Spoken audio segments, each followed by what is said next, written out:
I have a question for you again today.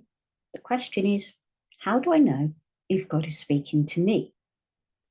So you may wonder, am I imagining it? Or maybe you think, well, maybe God spoke to me some time ago in the past, or maybe even recently, but you're just not sure about it at all.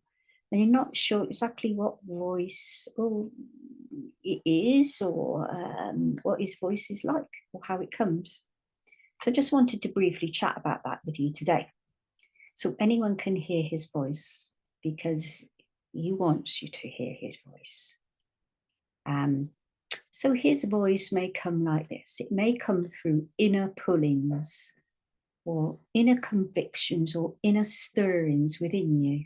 Maybe you see something or hear something and it really pulls on your heart. Could that be God? Yes, it could.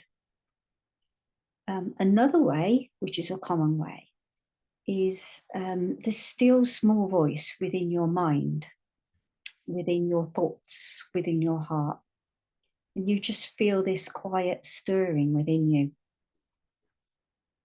If those thoughts are about God or about something he's putting on your heart and mind, then yes, that could be God. His voice may come through a person, may come through videos you watch. It may come through conversations that you've had, things that you've listened to, or something that you've read. Definitely. In fact, there are so many different ways that God can speak to you. But let's get back to reading. So reading the Bible is obviously a very common way for God to speak to you because it is his word after all. And in the Bible, it says that his word is sharper than any two-edged sword.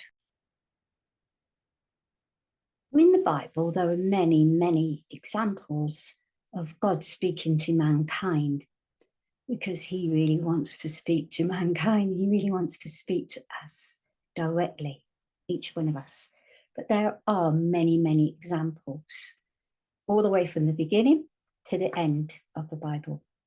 But I want to read two short verses to you today. So in the Old Testament, in a book called Jeremiah, chapter 33, verse 3, it says this: "Call to me, and I will answer you and tell you great and unsearchable things that you do not know." So like I said, he really wants to speak to you.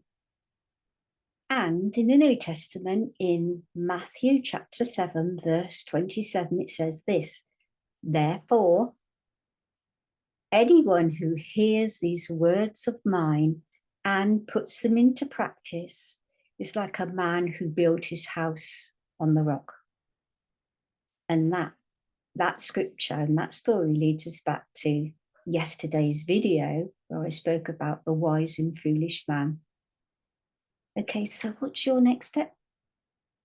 If you want to know more, please contact me and I will point you in the right direction.